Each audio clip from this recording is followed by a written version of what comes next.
Praise the lord. హల్లెలూయా. దేవునికి మహిమ కలుగును గాక. క్రీస్తునందు నా ప్రియమైన దేవుని బిడ్డలను మీ అందరికీ ఈ కాలపు శుభములు తెలియజేస్తున్నాను. మన ప్రభువును రక్షకుడిని యేసయ్య ఎంతవరకు ఆయన మనల్ని కాపాడి సంరక్షిస్తూ వచ్చారు. ఈ మాసం యొక్క చివరి రోజులకు వచ్చేసాం. ఈ జనవరి మొదలుకొని ఈ 10వ నెల వరకు 10 నెలలు ఎలాగా ఆయన మనల్ని నడిపిస్తూ వచ్చాడు. దరిదాపు 300 రోజుల పాటు ఆయన మనల్ని కాపాడి సంరక్షించి నడిపిస్తూ వచ్చాడు. దేవుని బిడ్డలారా, ఆశ్చర్యం, అద్భుతం, అనుదినం ఆయన యొక్క కాపుదల, ఆయన సంరక్షణే మనల్ని ఈ విధంగా ఈ స్థితిలో ఈ రోజు సజీవ లెక్కలను నిలబెట్టి మన దేవుడు బలపరిచాడు. హల్లెలూయా. మన కన్నీటి అనుభవాల్లో మనతో ఆయన సహా అనుభవం కలిగినటువంటి దేవుడిని గురించి మనకు దేవుని యొక్క లేఖనం తేటగా చెబుతుంది. 63వ అధ్యాయము యెషయా గ్రంథంలో మనం గమనించినప్పుడు 9వ వచనంలో ఈ విధంగా రాయబడింది. వారి యావత్ బాధలో ఆయన బాధ నొందెను అంటారు. వారి యావత్ బాధలో ఎవరైతే బాధలు అనుభవించారో, ఎవరైతే బాధపడ్డారో వారి బాధలలో ఆయన కూడా సహా అనుభవం కలిగిన వాడుగా ఉన్నట్లుగా దేవుని యొక్క లేఖనం మనకు ఈ విధంగా ఆదరణ కలుగు చేస్తుంది. మనం అనుకోవచ్చు, ఈ బాధలు పడినటువంటి సందర్భాలలో దేవుడు విడిచిపెట్టాడు, దేవుడు దూరం అయిపోయాడు, దేవుడు జ్ఞాపకం చేసుకోవట్లేదు, దేవుడు చాలా వరకు ఈ ఒంటరితనాన్ని నేను అనుభవిస్తూ వచ్చాను అన్నటువంటి పరితాపం, వేదన మనం కలిగి ఉన్న సందర్భాలు మనకున్నాయి. నా మటుకు నేను కూడా గత కొంతకాలం ఇలాంటి పరిస్థితులు నేను ఎదుర్కొన్నాను. నేను ఆ మార్గాల గుండా వెళ్ళిన సందర్భాలు, ఒంటరిగా అందరూ ఉన్న ఒంటరితనం నా హృదయాన్ని వేడించింది. ఈ వాక్యం నా దైనందిన క్రమం ప్రకారంగా వాక్యం చదువుతున్నప్పుడు ఈ డైలీ వర్స్లో ఈ మాట కూడా నేను చదవటం జరిగింది. వారి యావత్ బాధలో ఆయన బాధ నొందెను. దేవుని బిడ్డలారా, మన దేవుడు ఎంత కరుణ వాత్సల్యత కలిగిన వాడో ఈ ఒక్క మాటలో మనం ఆయన పూర్తిగా అర్థం చేసుకోవాలి. మనం అనుభవించిన ఆ బాధలలో ఆయన కూడా బాధపడ్డాడు, ఆయన కూడా ఉన్నాడు బాధ. యెహోవా యోసేపునకు తోడే ఉన్నాడు. ఎక్కడ? పొతిఫరు ఇంట్లోనే కాదు, ఆయన చెరసాలలో కూడా యెహోవా యోసేపునకు తోడే ఉన్నాడు. చెరసాల యొక్క పరిస్థితులు, చెరసాల యొక్క వాతావరణం, చెరసాలలో ఉన్నటువంటి ఆ ఆవేదన, నింద, దుఃఖం, అక్కడ అన్ని ఆ యొక్క కంఫర్ట్ లేని ఇటువంటి అన్కంఫర్ట్ పరిస్థితి, ప్లేసెస్, అది అంతా ఆ వేదనతో నింపబడినటువంటి, మూలుగులతో నింపబడిన, బంధించబడినటువంటి ఆవేదన, ఆక్రందనలతో కూడినటువంటి స్థలంలో యోసేపు అక్కడ ఉన్నప్పుడు దేవుడు కూడా ఆయనకు తోడుగా ఉన్నాడని మనం చూస్తున్నాం. హల్లెలూయా. అలాగే మనం గమనిస్తే దేవుడు మోషేతో అంటాడు, ఐగుప్తులో ఉన్న నా ప్రజల బాధను నేను చూశాను, వారి మనరు నేను విన్నాను, వారి దుఃఖములు నాకు తెలిసే ఉన్నవి. అంటే ఆయన వారి దుఃఖాలలో ఆయన కూడా వారితో ఉండి వారు పడుతున్న దుఃఖాలు ఆయనకు కూడా అర్థమయ్యే రీతిలో, మనకు చిన్నగా కాలుకి ములుగుచ్చుకుంటేనే ఎంతో తల్లడిల్లిపోతాం కదా, అలాంటి బాధ ఎలాంటిదో ఆయన తన యొక్క శిరస్సు మీద పెట్టడానికి అనుమతించిన ముళ్ళ కిరీటం చెప్తుంది. మన బాధలు ఎలాంటివో, ఆయన ఎంతగా మనతో కూడా ఆయన బాధలు అనుభవించాడు. దేవుని బిడ్డలారా, చాలా సందర్భాల్లో హృదయం పగిలిపోయినటువంటి పరిస్థితి, దుఃఖం ఆగలేని కన్నీళ్ళు. నేను ఒంటరిగా ఎన్నో సందర్భాల్లో ఏడ్చుకున్న దినాలు ఉన్నాయి.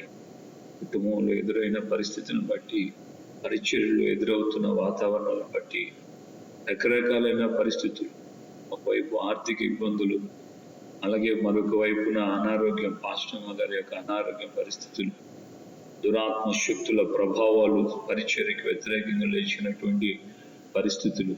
నమ్మకంగా ఉంటారు ప్రతి విశ్వాసి. సోమవారం నుంచి శనివారం వరకు చాలా చక్కగా ఉంటారు. ఆదివారం అయితే ఏమవుతుందో అర్థం కావట్లేదు, ఎందుకనే ఆగిపోతున్నారో, ఎందుకు దూరం అయిపోతున్నారో అర్థం కావట్లేదు. ఒకానొక రోజున దేవుని మందిరాన్ని విడిచిపెట్టి వెళ్ళడానికి, తమ ఇళ్ళకి వెళ్ళడానికి కూడా మనసు రాని విశ్వాసులు కూడా ఈ రోజున తమ యొక్క కుటుంబాల్లో ఆదివారం అన్ని అనుకూలతలు ఉన్నా కూడా దేవుని యొక్క సన్నిధికి రాకుండా ఆగిపోతున్నటువంటి కుటుంబాలు ఉన్నాయి.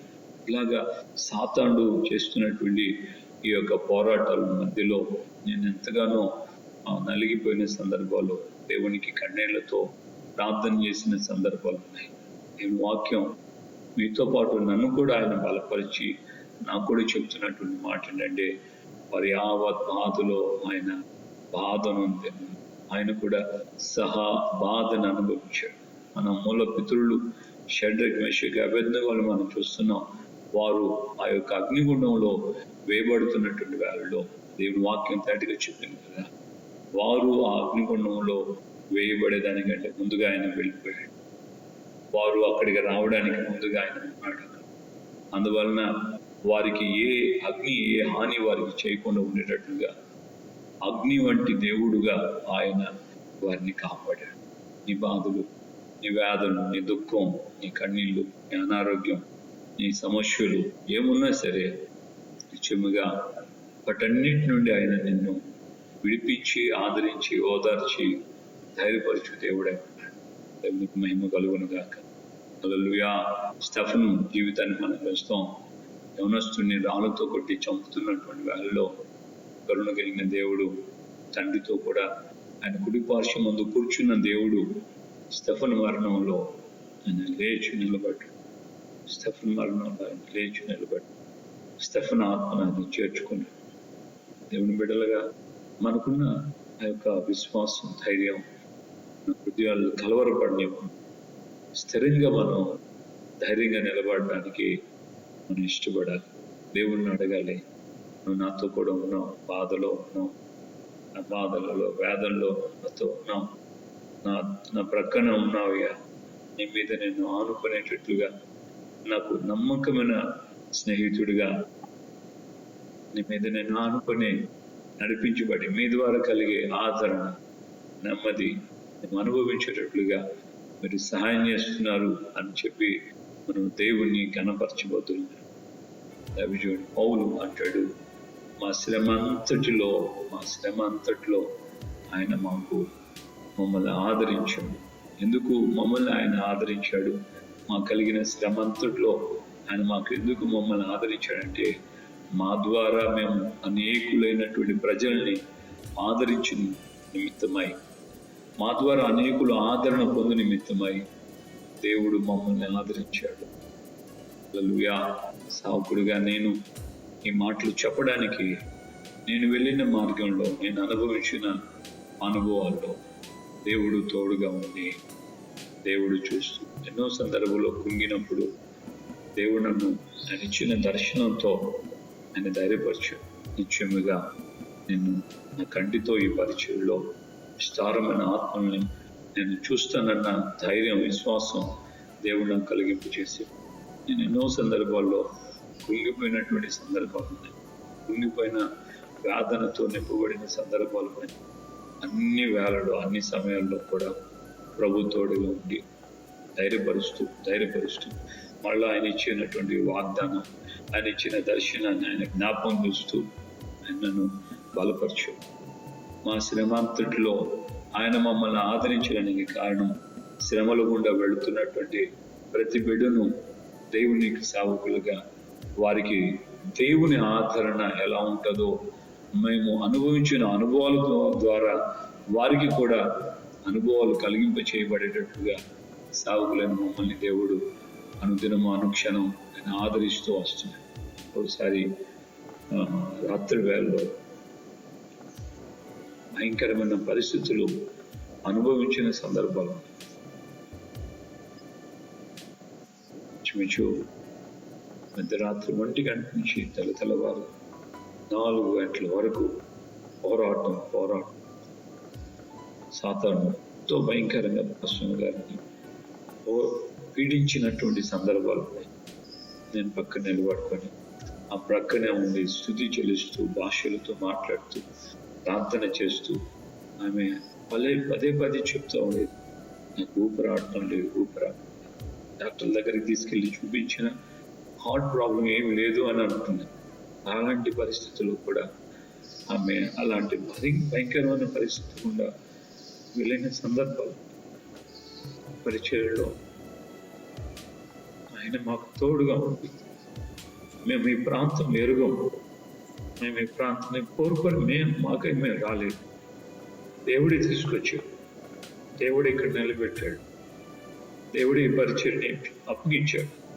ఈ పరిస్థితిలో ఆయన మమ్మల్ని ఆదరిస్తున్నందువల్ల, ఆయన మమ్మల్ని ధైర్యపరిచినప్పుడు, దేవుని యొక్క సన్నిధిలో అట్టి ఆదరణ పొందిన మేము ఇలాంటి ఆదరణ లేని పరిస్థితుల్లో ఉన్న విశ్వాసులైనటువంటి అనేకుల్ని ఆదరించడానికి, ధైర్యపరచడానికి ప్రభు కృప నుంచి ఆయన నడిపిస్తూ వస్తుంది. కనుక నువ్వు ఏ పరిస్థితుల్లో ఉన్నా సరే ఆధారపడకుండా దేవునికి అప్పగించుకో.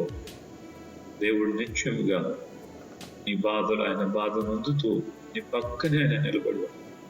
పక్కనే మిత్రుడైన దానియేలు కూడా చెప్తున్నాడు కదా, దేవుడు తన దూతను పంపి సింహములో నాకు ఏ హాని చేయకుండా వాటి నోళ్ళు ఆయన బంధించాడు. వేళ నీకు అగ్ని లాంటి శోధనలు, నిద్రలు, అవమానం లాంటి ఈ యొక్క వరద పొంగు లాంటివి నీ మీదుగా రావచ్చు. కానీ అవి ఏవి నీకు హాని చేయకుండా ప్రభువే నిన్ను కాపాడి సంరక్షించి వాడేవాడు. అర్థం చేసుకుందామా? దేవుడికి చెప్పు, నేను నిన్ను నమ్ముతున్నాను, నన్ను ఖచ్చితంగా ధైర్యపరిచి నాకు తోడే ఉండి నా బాధలో నేను ఎలాంటి బాధను అనుభవిస్తున్నాను ఆ బాధను మీరు ఎరిగిన వారై ఉన్నారని, ఆ సమయంలో నాకు తోడుగా మీరు ఓదార్పరుస్తున్నారని, మీ ఆత్మ చేత నాకు ఆదరణ కలిగింపబడుతుందని నేను నమ్ముతున్నానంటూ మనం ఆయనకు అప్పగించుకొని ప్రార్థన చేసుకుంటాం. ప్రేమగల తండ్రి, మీ పాదాలు స్తోత్రాలు. ఈ కాలం అందున తండ్రి పలు విధాలుగా 10 మాసాలుగా ఎన్ని బాధలు, ఎన్ని నిందలు, కన్నీళ్లు తొక్కు అయినా ఆ జీవితంలో మేము అనుభవించబడేటట్లుగా మీరే మాకు అనుమతించారేమో. ఆ అనుభవాల్లో మీరు సహితం మాతో ఉండి మమ్మల్ని విడవక మమ్మల్ని ఓదారుస్తూ ధైర్యపరుస్తూ అయ్యా మీరు మమ్మల్ని నడిపించారయ్యా, మమ్మల్ని నడిపించారు. ఈ మాటలు ప్రతి హృదయానికి, ప్రతి కుటుంబానికి ఓదార్పునిచ్చింది, ప్రతి కుటుంబాన్ని ధైర్యపరిచింది.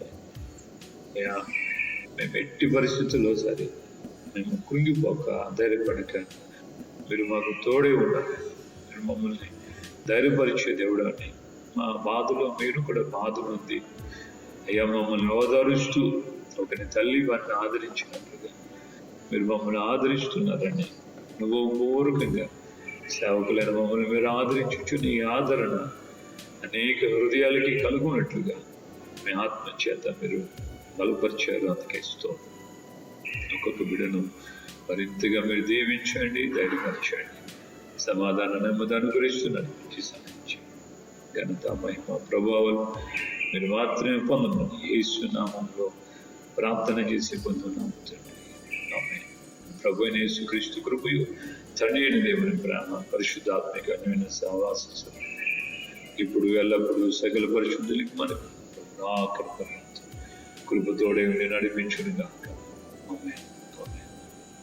హల్లెలూయా. ప్రభు అందరికి వందనాలు. నిజంగా దేవుడు మీకు కావలసిన ఆదరణ, ఒక తల్లి వారిని ఆదరించినట్లు దేవుడు మిమ్మల్ని ఆదరిస్తాడు. ధైర్యంగా ఉండండి. ఏ పరిస్థితికైనా సరే కృంగిపోవద్దు, వెనకంజి వేయద్దు. దేవుడు నాకు ఏం చేశాడనని ఆయన మీద సనగొద్దు. ఆయన నిత్యముగా నీ చేపట్టుకొని ఆయన నీకు ముందుగా నడుస్తూ నాయకుడిగా ఎదురయ్యే అగ్నిబాణములన్నీ ఆయన ఆర్పివేస్తూ ఆయన నీకు సంతోషంగా నిన్ను నడిపించుకుంటాడు.